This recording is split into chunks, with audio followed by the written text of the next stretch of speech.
In the meantime, Pakistan's Defense Minister Khawaja Asif, just hours before this pact was announced, spoke of how such an alliance should include other countries. They obviously want to expand this well beyond just Pakistan and Saudi Arabia. There are some who are dubbing this an attempt to have, quote unquote, an Islamic NATO. I want to bring in Ambassador Talmiz Ahmad. How concerned should India be? How do you read this defense pact? The initial statement from our foreign ministry said it was a formalization of an arrangement that already existed. But the NATO style clause on how an attack on one country will be considered an aggression on the other as well, or on both, I think is the one that is really raising eyebrows. How do you see it, Ambassador? I tend to see that phrase as platitudinous and even gratuitous. The reason is that even when there are such commitments, verbal commitments, rhetorical commitments, each country in the world, when facing certain challenges, makes an assessment of how it is going to respond. There is no automaticity about this. There is reflection. It takes into account the national interest. It takes into account the totality of circumstances surrounding that challenge. I cannot, for the, I cannot imagine for the foreseeable future any scenario whatsoever where this particular arrangement would bring the Saudi armed forces aligned with the Pakistanis against India. The context is very clear. This is in response to the sense of insecurity in Riyadh following the Israeli assault upon Doha, which has exposed the entire region as a target to as far as Israeli arms are concerned, and has also shown that there is no credibility to be attached to the American status as a security guarantor in the UAE as far as the region is concerned. The connection with India is very limited. India should be concerned about what is happening in West Asia, but I don't believe that this is directed at India. It is directed at Saudi Arabia to protect Saudi Arabia.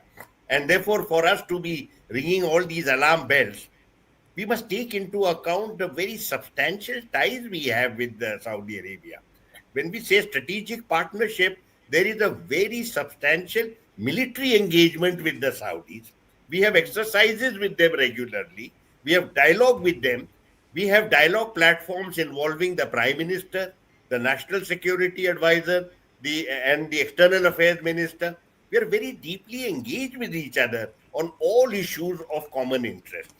Now, where Pakistan is concerned, I believe that Pakistan has played such a role before.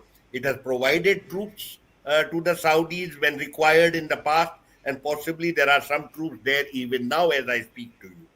But none of this has anything to do with India. Yes, it is very likely that the Pakistanis who have been isolated for so long will now start saying that they are back into the mainstream. That is another matter. They were brought into the mainstream by the Americans, not the Saudis. Saudis have only reaffirmed a traditional military arrangement they've had with the Pakistanis in a very specific and limited context. And that is my own view. I don't believe they should agitate us in New Delhi at all. So, I take your point that basically this is sprung from. Do you think this is basically sprung from America either being unwilling or unable to stop Israel from bombing targets inside Qatar, from, in a way, the declining faith in the United States of America to be the guarantor of security in this region, and therefore, do you believe that this is primarily a signal to Israel and Washington and not to New Delhi? See, New Delhi is not in the picture. Yeah. As far as United States is concerned, its status as the regional security guarantor has been compromised for a fairly long time. I would say right from the time when Hillary Clinton spoke of the pivot to Asia, implying that they are going to abandon West Asia and go across to the Indo-Pacific or to West Pacific. From then, there has been consistent sense all across the Gulf that the US is not serious as a security guarantor. But this was affirmed in 2019. 2019, when the Americans failed to defend Saudi interests, when the Houthis had assaulted their oil facilities and cut off oil supplies for a week, at that time there was a pervasive view in the kingdom that there would be some American response. And it is only when the Americans failed to act that finally it was impressed upon the Saudis that we have to do things our way. We have, and that is where you find that the Saudis started reaching out to Qatar, started the dialogue with the Iranians. They started also opened up ties with the Turks, and you find they also started looking at China, Russia, and India. So this is something that has been going on for some time. I believe that the attack on Doha is the final straw. Whatever the Americans do today, they are not likely to win back trust in the GCC again, not on this scale. Now, where does it all leave? Why is this happening the way it is? There is, of course, Biden could not do anything about Israeli violence and genocide. He could not do. He was completely a helpless spectator. Occasionally, he would try to do something. He would talk to Netanyahu and say, you should have humanitarian corridor. You must have a ceasefire, etc." But Donald Trump, a, per- a, is a personification of anarchy and chaos and total megalomaniac. He has made it very clear that he is going to set no limits on Israel, that he is totally committed to the Israeli side, whatever their agenda. Sometimes he doesn't even ask for it. United States is totally complicit in all the violence that Israel has perpetrated across the region. Also, he was aware of the assault upon Doha, though he has neither the gravitas nor the sense of vision as to the serious implications of what is happening. Rubio was sent to Jerusalem, and we thought he would counsel restraint. On the contrary, his remarks are even more hawkish as far as American support to Israel is concerned. So all of these signals have been read well in the Gulf capitals. There is already a very major churn in the region. There are a lot of engagements and a lot of discussions taking place. Not, and I believe fairly quickly, possibly within a year or so, you will see a new security order that will emerge in the region. So, Ambassador Talmiz Ahmad, Khawaja Asif, Pakistan's defense minister, there is talking about a NATO styled alliance that he says is not hegemonic in intent but will be defensive. And in other comments, if you read a very detailed account of this interview in Dawn, he actually specifically says that, countries in the Muslim world should come together. And so I want to come to what Colonel Agarwal said. Yes, not targeted against Delhi. Yes, the Saudis are probably most likely not going to stand with the Pakistanis against India. But do we have to worry about an emboldened Pakistan that suddenly has inflow of money to rebuild its terror bases, but also to modernize its military?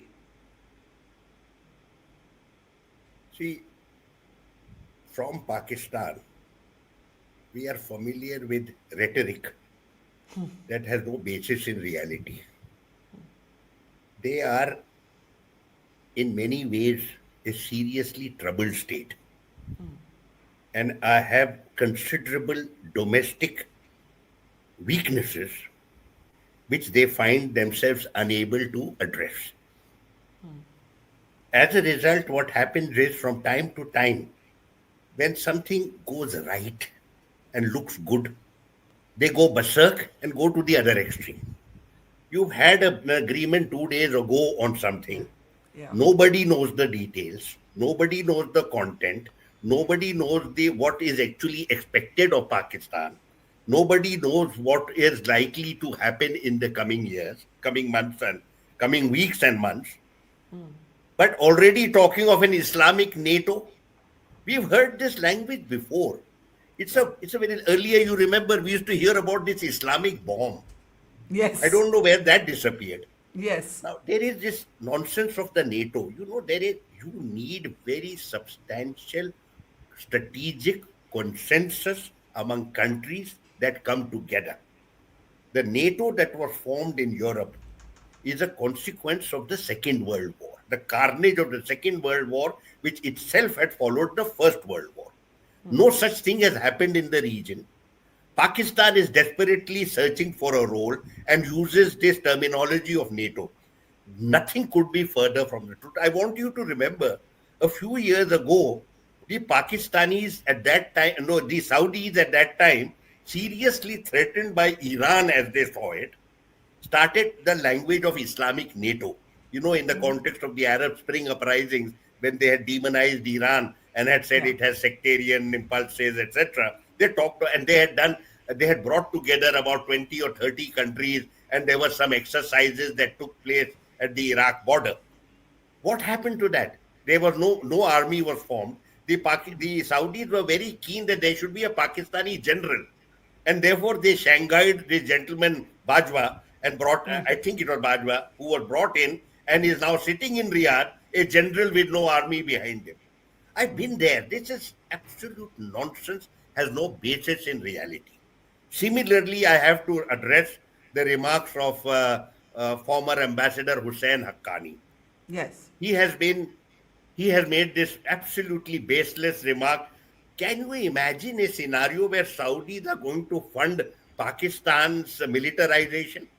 Please recall that Saudi Arabia is as concerned about extremism and violence coming out of Pakistan as we are.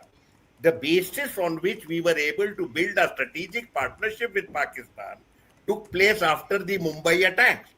At that time, the entire Gulf saw with their own eyes, and indeed, you were a very significant reporter at that time in Mumbai, Yes. it was a tremendous impact. That here finally they saw with their own eyes that this is a wanton attack, a cruel attack, hundreds of people killed. This was engineered from Pakistan. It provided logistical support, it provided training, and this was jihad. The entire region was terrified because they said if Mumbai can be attacked in this way, what about us? We are next door. But then That what is is the the basis. actual aim beyond symbolic of the Saudis getting into this then with So Pakistan? the Saudis are basically conveying a message that they on their own may have been vulnerable, but now there is a major military force that has come into play. Pakistan has played such a role before. You know, when the Houthis attacked Saudi Arabia in 2010, they brought a battalion from Pakistan and placed it at the border, Yeah. and perhaps later on it became a brigade. They have not fought, they've not done anything, they're just there. But the point is, these are symbolic acts that the kingdom does as a direct consequence of something that has happened. We have no clue about where this is all going. All the nonsense, all the rhetoric, the extreme rhetoric is coming from Pakistan. Now, I don't blame them because they've had such a bad press for so long. They now desperately need some good news, but they go to the other extreme. Islamic NATO, no, it is a non-starter. I would be very, very surprised if the Saudis were to put any more money in Pakistan. Pakistan has been living off Saudi money for about like 30 years. They have been providing them lines of credit for the oil, which actually has never been paid for. They have been funding their development. This was the old idea that if we don't fund development, all Pakistanis will become jihadis. But that is the Chinese started a Yeah. CPAC on the CPAC on that basis, and we don't know if it is true or not. The fact remains that I do not envisage massive movement of Saudi funds into Pakistan for their militarization. Also, Okay. you know, the Americans are very careful about where their weapons go. And if they are not satisfied, it doesn't matter if the Saudi money is coming in, they are not going to give any weapons for the Pakistanis just yet. Pakistan may have their general may have had a lunch at the White House, but they are not yet good boys as far as Donald Trump is concerned.